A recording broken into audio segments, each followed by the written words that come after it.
नोटबंदी और 4 घंटे के नोटिस पर नोटबंदी और 4 घंटे के नोटिस पर लॉकडाउन, इसके साथ साथ जो जीएसटी पर लिया गया फैसला था, ये भी ऐतिहासिक फैसलों में गिना जाएगा, मोदी सरकार के ऐतिहासिक फैसलों में, जिससे देश को बहुत नुकसान हुआ। बहरहाल, जीएसटी के मुद्दे पर आज सोनिया गांधी ने गैर बीजेपी राज्य सरकारों के मुख्यमंत्रियों के साथ बैठक की। बैठक में मुख्यमंत्री उद्धव ठाकरे महाराष्ट्र के, बंगाल की मुख्यमंत्री ममता बनर्जी, झारखंड के हेमंत सोरेन, राजस्थान के अशोक गहलोत, छत्तीसगढ़ के भूपेश सिंह बघेल, पंजाब के कैप्टन अमरिंदर सिंह और पुडुचेरी के नारायण स्वामी ने हिस्सा लिया। बैठक में सोनिया गांधी ने कहा कि जीएसटी का भुगतान न होने से, जो जीएसटी के एवज में जो पैसा देना, उसका हिस्सा देना, जो उसका भुगतान न होने से राज्य सरकारों की आर्थिक हालत काफी प्रभावित हो रही है। उन्होंने कहा कि जीएसटी पर राज्यों को कॉम्पेंसेशन देने से इनकार करना राज्य के लोगों से छल कपट और धोखा के अलावा और कुछ नहीं है। ममता बनर्जी ने कहा कि कोरोना काल में राज्य सरकार पूरा खर्चा उठा रही है, लेकिन केंद्र सरकार से कोई मदद नहीं मिल रही। झारखंड के मुख्यमंत्री हेमंत सोरेन ने जीएसटी भुगतान को लेकर केंद्र सरकार पर भेदभाव का आरोप लगाया है। पंजाब के मुख्यमंत्री कैप्टन अमरिंदर सिंह ने कहा कि सभी मुख्यमंत्रियों को पीएम से मिलकर अपनी बात रखनी चाहिए। राजस्थान के मुख्यमंत्री अशोक गहलोत ने कहा कि कोरोना के खिलाफ राज्य सरकारें लड़ाई लड़ रही हैं और केंद्र सरकार सिर्फ वीडियो कॉन्फ्रेंसिंग कर रही है। छत्तीसगढ़ के मुख्यमंत्री भूपेश सिंह बघेल ने कहा, पिछले 4 महीनों से केंद्र सरकार ने जीएसटी कॉम्पेंसेशन का भुगतान नहीं किया है। मेरे साथ है प्रोफेसर रवि श्रीवास्तव, आप अर्थशास्त्री हैं। प्रोफेसर श्रीवास्तव, हमेशा की तरह अपना वक्त देने के लिए बहुत शुक्रिया आपका। मेरा पहला सवाल आपसे है कि जो गैर बीजेपी राज्यों के मुख्यमंत्रियों के साथ सोनिया गांधी की बैठक हुई है, इसका कितना असर हो गया है और क्या वक्त आ गया कि राज्य मिलकर अपने हक की आवाज बुलंद करें? देखिए, जब जीएसटी अपनाया गया था तो राज्यों ने अपने करों के बड़े अधिकारों को त्याग दिया था। वैट पर जो उनका अधिकार था, सेल्स टैक्स पर जो उनका अधिकार था, उसको त्याग दिया था और वो सब जीएसटी में विलीन हो गया था। उसके एवज में उनको ये जीएसटी कॉम्पेंसेशन मिला था और एसजीएसटी जो एक जीएसटी का एक हिस्सा है वो मिला था।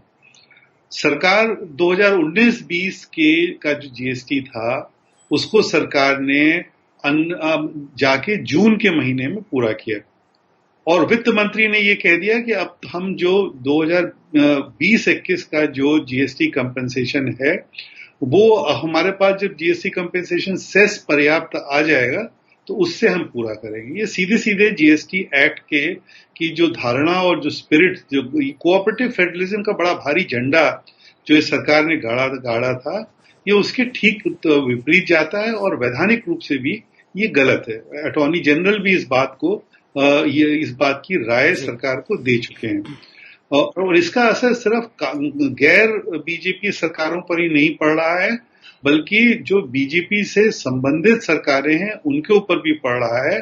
और आपने देखा कि सुशील मोदी जी, जो कि बहुत समय तक जीएसटी काउंसिल के कार्यों का समन्वयन कर रहे थे, उन्होंने भी इस बात को कहा कि राज्यों को जीएसटी कंपनसेशन मिलना चाहिए और केंद्र सरकार को कर्ज लेके इस जीएसटी कंपनसेशन को तुरंत देना चाहिए।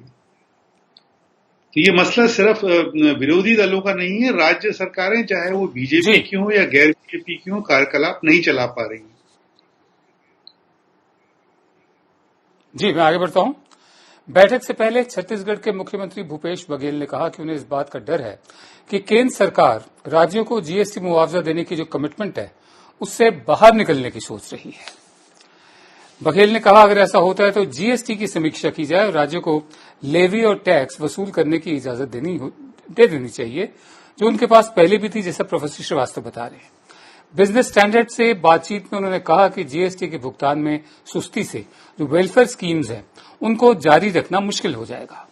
उन्होंने कहा कि पहले 3 महीने खत्म हो चुके हैं, ये जो फाइनेंशियल ईयर है, और हम दूसरी तिमाही के बीच में हैं, लेकिन हमें अभी तक कोई पैसा नहीं मिला है। पंजाब के वित्त मंत्री मनप्रीत सिंह बादल, कांग्रेस के प्रवक्ता राजीव गौड़ा और कर्नाटक से कांग्रेस विधायक कृष्णा बारे गौड़ा ने प्रेस कॉन्फ्रेंस करके कहा कि राज्यों को आर्थिक मदद की जरूरत है। पंजाब के वित्त मंत्री ने जीएसटी का भुगतान नहीं करने को संविधान का उल्लंघन बताया। जो राज्यों और केंद्र के बीच का रिश्ता होता है, और राज्यों ने, जैसे कि प्रोफेसर श्रीवास्तव बता रहे थे, अपनी अपनी ताकतें सौंप दी थी, जो वैट और दूसरे सेस होते हैं उनको वसूल करने की। और उसके अलावा उन्होंने कहा कि पंजाब जैसे छोटे राज्य का भी सरकार पर 4,400 करोड़ रुपए बकाया है। सर, मेरा दूसरा सवाल आपसे ये है, पेमेंट ना करना ये सरकार की मजबूरी तो नहीं हो सकती कहीं क्या?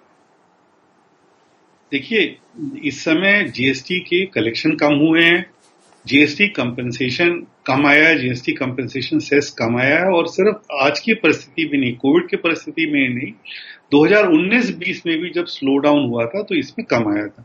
लेकिन उसके पहले 2017-18 और 18-19 में सरकार को इसका एक सरप्लस वसूल हुआ था।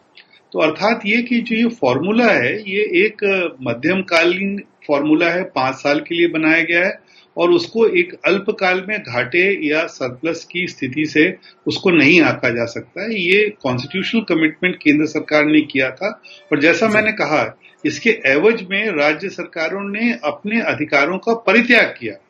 महत्वपूर्ण अधिकार थे ये कर एकत्रित करने के जो अधिकार थे, तो इसलिए इसको ये संवैधानिक ये जिम्मेदारी है केंद्र सरकार की कि वो इसको पूरा करे। और इस समय देखिए, जो अभी स्टेट बैंक का जो पर्चा निकला है, शायद हो सकता आगे उसका अगर आप जिक्र करें तो मैं फिर अभी उसके नहीं करूंगा, लेकिन उसने ये कहा है कि राज्य सरकारों का जो अतिरिक्त खर्चा है और जो रेवेन्यू शॉर्टफॉल है, वो मिला के 6.2 लाख करोड़ का उनको इस वर्ष घाटा होगा, जिसमें से करीब करीब 1.5 लाख करोड़ जीएसटी के, अगर जीएसटी की जिम्मेदारी केंद्र नहीं पूरा करती है तो उस एवज में होगा। तो ये राज्य सरकारें फिर अपना कार्यकलाप नहीं चलाने की स्थिति में रहेंगी। जी, मैं आगे बढ़ता हूं। केंद्र सरकार आर्थिक संकट की बात कर रही है, राज्यों को उनके हक का पैसा नहीं मिल रहा। ऐसे में भी सरकार ने राज्यों के साथ मिलकर हल निकालने की कोशिश नहीं की है।